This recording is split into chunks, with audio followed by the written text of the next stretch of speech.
Hi, it's Deb. And for many of us, we have Thanksgiving tomorrow. And if you don't celebrate Thanksgiving, then you're probably still in some form or another coming upon a holiday season of festivities and family and food.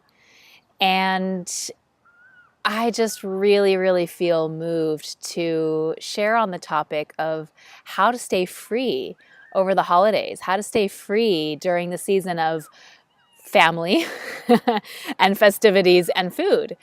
Because whether food addiction is your primary addiction, or whether it's one of your addictions, or whether you are dealing with other stuff, uh, you know, the the way that we stuff what's really going on, and then we end up filling up on food or alcohol or you name it, it really can keep us really stuck. And so what I want to do today is I want to share with you 3 tools that really work for me that I use when I walk into my family's house on the holidays. Actually, when I walk into my family's house in general, because for me, family, like when I walked into my parents' house, I would immediately get hungry. I'd immediately want to start eating something, and I didn't realize, it took me a very long time to realize that there was a level of anxiety and tension that I had in my body when I was around my family. And I love my family, but I also had this stuff coming up. And I think that food was a huge part of me grounding during many formative years. And so it's important that I walk in with tools today. I walk in with not just like, oh, okay, well, I've got a good intention. I want to just eat the turkey and the salad and the green beans and let that be it. But that I actually walk in with a little bit more than that, so that I can really be held and supported. And so I simply want to share with you what works for me.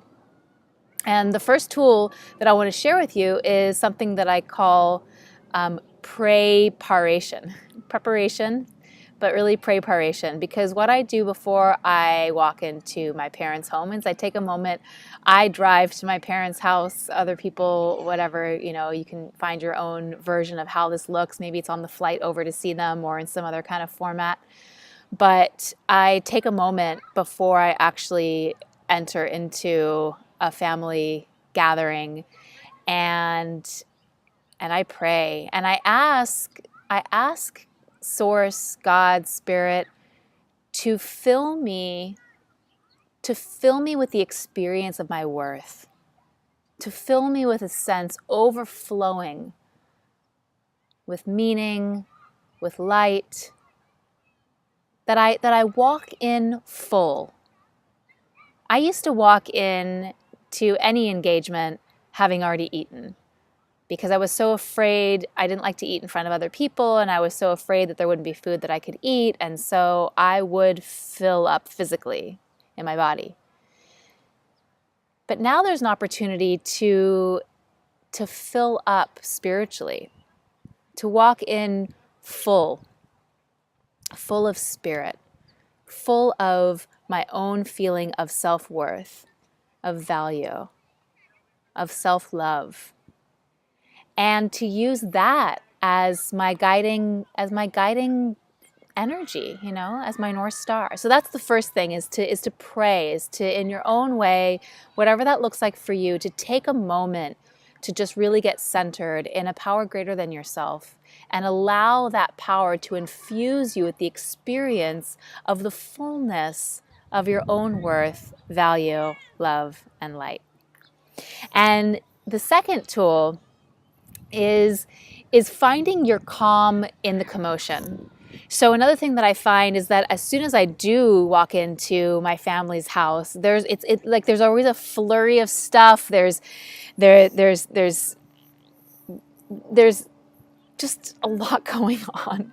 There's a lot going on, and I feel the tension and the stress and the just like all the air, the cooking is still happening, and there's people in the kitchen cleaning stuff and making stuff, and there's, things just always feel like a little rushed, a little bit tense, and there's always some commotion. Someone's over here doing something, and there's always just a thing happening. Every family is different, but I think that there's some similarities when we can consider that we all probably have in our own way some sense of commotion that happens in our families. So in the past, again, I would get caught up in that, and I would be spinning out and responding to and trying to placate all of the different scenarios and situations and things going on around me. And then I maybe don't have that deep of a relationship with some family members or some people who are there, so that I'm being kind of like nice, but not in that way that feels really like authentic. And so there's just like a lot of sort of keeping up with the energy that goes on for me when I get around family. And so knowing that that is a pattern that I have, I walk in with the intention of presence, of becoming present and really paying attention to what I'm feeling in the moment. What's going on? What's going on for me? And then if I notice myself kind of spinning out or getting in that kind of that highly strung, more anxious, more nervous, more reactive kind of space, then I can bring my awareness down into my body. I can ground. I can feel my feet on the floor. I can breathe. And I can just bring myself back in to me. And allow myself to still be in the environment, but not be corded to it and pulled around by it, but actually be able to reset my own rhythm into one of calmness and presence. And here's the powerful extra credit thing about this tool, is that when you become the eye of the storm, when you become that grounding force in the commotion, you actually start to set the tone and the pace and the rhythm around you, so that your energy starts to ripple out, and things can start to self-organize around the calm.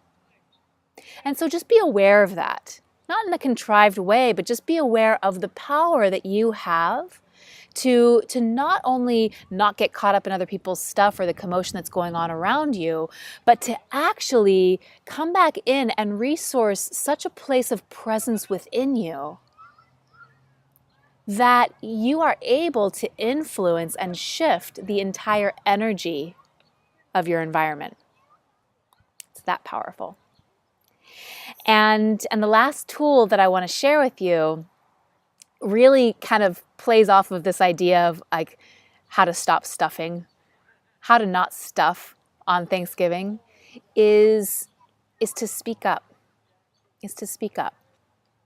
And so I notice this a lot too. When I get around family, one of two things happens. I either can get really overly familiar and start to swear like a sailor and start to be really rude and kind of, they get like a certain version of me that the rest of the world doesn't typically see.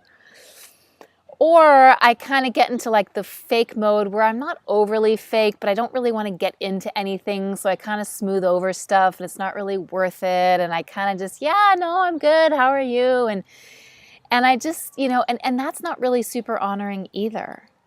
And so it's like, how do you actually honor what's true? Or let's say that, your mom or your family member is doing that thing again that is so irritating to you, or, really makes you feel like you're not being valued or heard. And you're noticing like a little something coming up inside of you, but you're like, I don't want to rock the boat. Nothing's going to change. They're just doing the thing. They're always going to do that. Just get over it. Just smile. The day's almost over.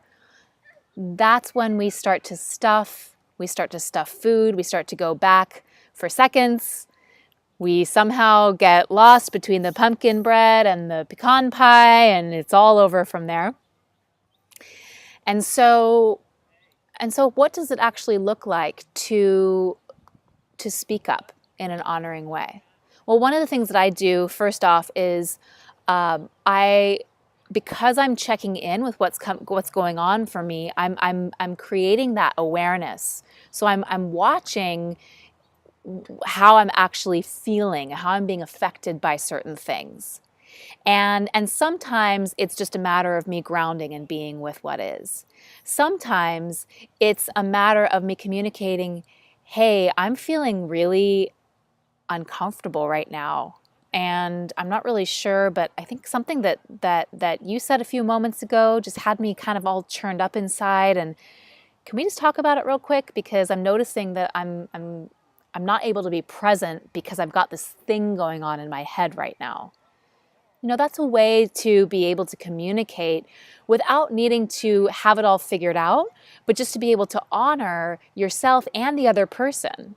Because truly, at the end of the day, it's about, I want to be present here. I want to be connected. I want to be closer to all of you. And so I'm noticing that there's this thing that's coming up that's kind of blocking that right now. And I want to just bring it up so that it doesn't create the barrier that it's creating. It's such a beautiful, beautiful way to take ownership and responsibility for what's coming up in us without making other people wrong and without needing to fix it or manage it, but simply just presencing it. And I found that when I do this, it really, really helps me. And this is not just for family and festivities and food, right? This is really just like a guiding principle. All of these are guiding principles in life. But I find that when I do that, I just don't stuff. I don't go back for seconds. I don't get lost in the pecan pie. I somehow in starting out supporting myself with prayer and grounding into a power greater than myself that fills me before I even walk in the door, and then continuing to be aware and presencing and bringing my energy back into myself and grounding, and then from that place noticing what's coming up for me and sharing that, communicating that honestly without needing to make anybody wrong, without needing to fix it or change it. Doing those things keeps me in a place of congruence where I'm honoring myself and I'm honoring those around me. And when I'm living in congruence, I don't need to act out. There's nothing to act out. And so that's how freedom works. This is very practical. This is very functional. This is what I do. And so I hope that supports you in some way. And I hope that there's some tools that I've shared that you're going to be able to practice. And I would love to hear if you do put these into practice, you do try these out tomorrow, what your experience is and what the result was. Would love, love, love to hear that. So if you want to share, please do respond to this message. And until next time, bye for now. Have a wonderful, wonderful holiday, and I will connect with you soon. Mwah.